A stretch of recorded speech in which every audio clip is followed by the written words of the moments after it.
voudrais d'abord souligner cette entreprise risquée et courageuse de l'Association du patrimoine tropézien qui s'est lancée dans un projet de plusieurs livres sur l'histoire de Saint-Tropez.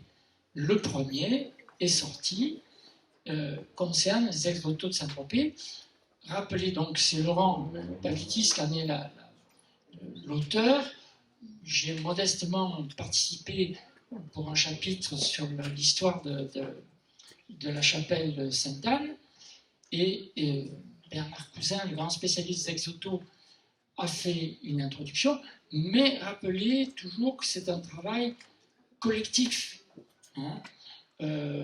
Hélène Ribotti, qui est responsable des archives de Saint-Tropez, a largement travaillé à ce projet. Daniel Curti, qui est architecte, a fait les plans. Mais aussi, je remercie Romain Julia qui m'a permis d'ouvrir un testament de la personne qui, Barthélemy Aubert, de la personne qui a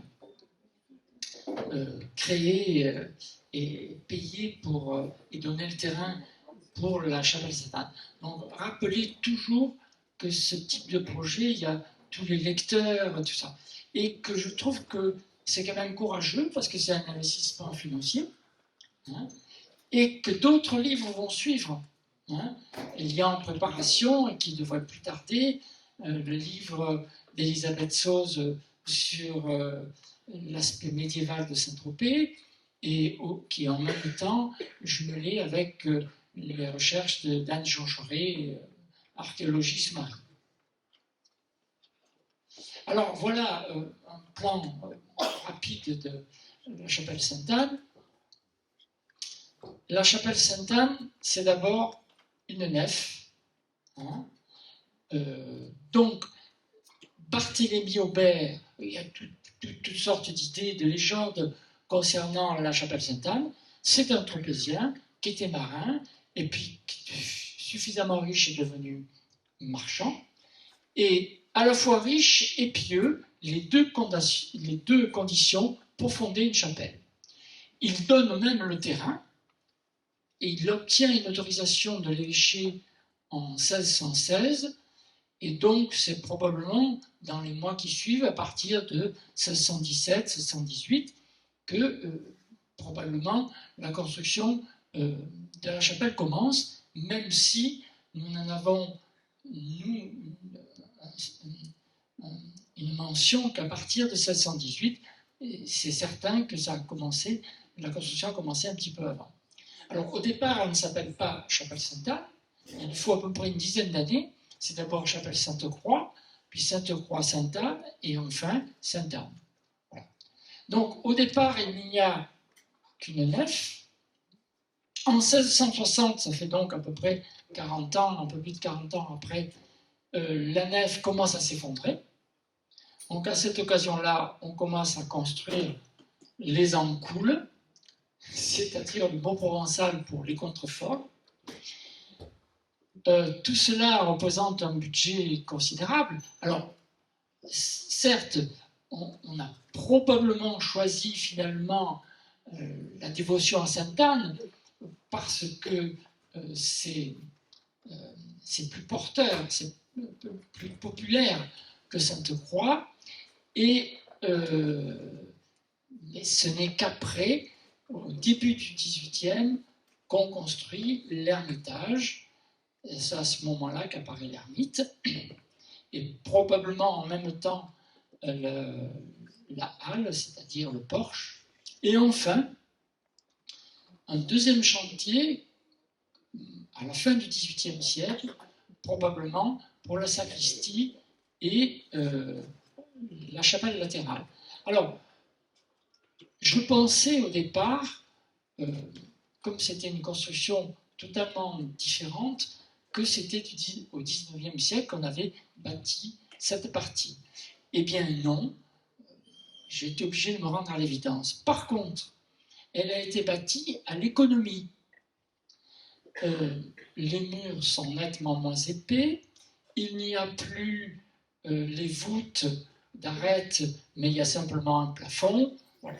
Donc, il y a eu 2 chantiers. Début 18e, cette partie latérale, la partie est, oui, et ici, la partie ouest, à la fin du 18e. Voilà pour la chapelle. Alors donc, ce livre traite des ex-voto. À peu près la moitié des ex-voto connus à Saint-Tropez actuellement, il y en a à peu près 136, 64 sont analysés dans ce livre. Alors c'est le plus ancien ex-voto, un des plus anciens ex-voto provençaux, en tout cas un des plus anciens ex-voto de Saint-Tropez, c'est les fameux 3 ex-voto de la bataille des Espagnols. Alors, de quoi s'agit-il? On est dans l'épisode de la guerre de 30 ans, une longue guerre meurtrière, et les Espagnols occupés depuis 1635 les îles de Lérins, et les Français arrivent enfin à les chasser, donc le 12 juin 1637, et donc en revenant, ils en profitent pour essayer d'attaquer Saint-Tropez. 3 heures de combat, 21 galères, 3 heures de combat, donc là on est en plein combat. Alors, un instant sur cette représentation. Là, vous voyez la citadelle avec les canons qui tirent. C'est pour faire joli, parce qu'il est bien évident qu'aucune portée n'est possible de la citadelle. Hein. C'est plutôt les tours que vous voyez là qui, elles, effectivement, ont fonctionné et ont pu se défendre. Remarquons aussi que nous avons là la tour de l'ouest qui, justement, n'existait pas au moment de la bataille, en 1637. La toile a été peinte en 1641. Et la tour avait été à ce moment-là bâtie. C'est un anachronisme par rapport à la bataille, parce qu'en 1635, elle n'existait pas. Au reste, c'est à cet endroit-là, précisément, que les Espagnols ont débarqué. Parce qu'ils ont bel et bien débarqué à Saint-Tropez. Nous avons un récit. De Sourdis envoie une lettre à Louis XIII pour lui expliquer qu'effectivement, les Espagnols débarqués ont été refoulés. Et puis, qu'est-ce qu'il y a? Alors, un détail intéressant aussi, on oublie que les galères n'ont de feu que non pas comme les bateaux les bateaux des rangées de canons sur les bords. Là, c'est limité pour les galères. Il n'y a qu'une partie, petite partie de la galère qui peut avoir des canons et tirer. Voilà. J'ai eu la chance de trouver dans les chez notaires le peintre, c'est un ciotadin, Pierre Ricard. Il se trouve à ce moment-là à Saint-Tropez, il peint un retable pour une confrérie. Et donc, comme la commune, en 1641, décide d'honorer cette bataille, où, bien sûr, la milice locale, avec le capitaine de ville, a combattu, mais aussi, il y avait sur place, probablement, plusieurs centaines de militaires chevronnés qui ont combattu, bien sûr, avec les Tropéziens. Voilà. Il ne faut pas que je sois trop bavard, parce que dans les ex-photos, j'en ai choisi 3.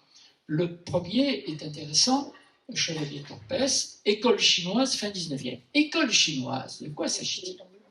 Eh bien, les marins tropéziens, au 19e siècle, les capitaines Loncourt, qui allaient naviguer à l'Orient, profitaient de passages à Hong Kong ou à Shanghai de passer commande d'Exoto. Et il y a une facture chinoise, je crois que c'est Laurent Pagidis qui a découvert ça, caractéristique, en particulier, les cadres sont tous identiques, il y a une facture aussi particulière qui permet, et Saint-Tropez, la chapelle Sainte-Anne,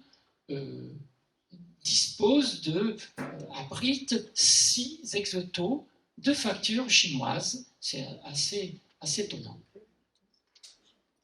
Ah, le brick sensor. Alors, c'est intéressant parce que le brick sensor était parti d'Alexandrie le 16 mai 1825. Il avait déjà eu un marin qui était mort de la peste, mais à terre. Et là, on voit donc la victime, Victor Noël Chabrier, que l'on va porter en mer parce qu'il est malade. Probablement, il y a la crainte de la peste. Et le commanditaire, Tropez-Berthold, est lui un capitaine long cours. Il était capitaine long cours en 1820. Ensuite, voilà, dernier exoto, bateau de pêche, jeune tonnin. Alors ça, c'est une histoire aussi dramatique. Des pêcheurs tropéziens sont aux Issambres et ils vont aider d'autres pêcheurs et ils laissent dans la barque un jeune mousse qui a 12 ans, Sylvain Louis Rabineau. Et le jeune mousse est en train de dormir, mais le vent, un vent de nord-ouest, se lève et la barque est emportée. Et les marins n'arrivent pas à le retrouver. On signale aux vigies, on n'arrive pas à savoir où il est. Et ce garçon reste 12 jours en mer, en mai 1894. Voilà. Et c'est une histoire assez extraordinaire qui est racontée dans le Courrier du Var, mais qui est même racontée dans le supplément de la semaine religieuse du diocèse de Cambrai, en 1895. Alors, j'ai montré là quelques exemples. Ce qui est tout à fait passionnant dans ce livre, c'est qu'il y a d'une part de très belles reproductions, de grande qualité, mais aussi c'est que 64 de ces exotos sont documentés, racontent chacun une histoire. Voilà, c'est ça qui est intéressant. Donc vous pourrez trouver ce livre, il est à disposition, ne manquez pas de l'acheter. Je vous remercie.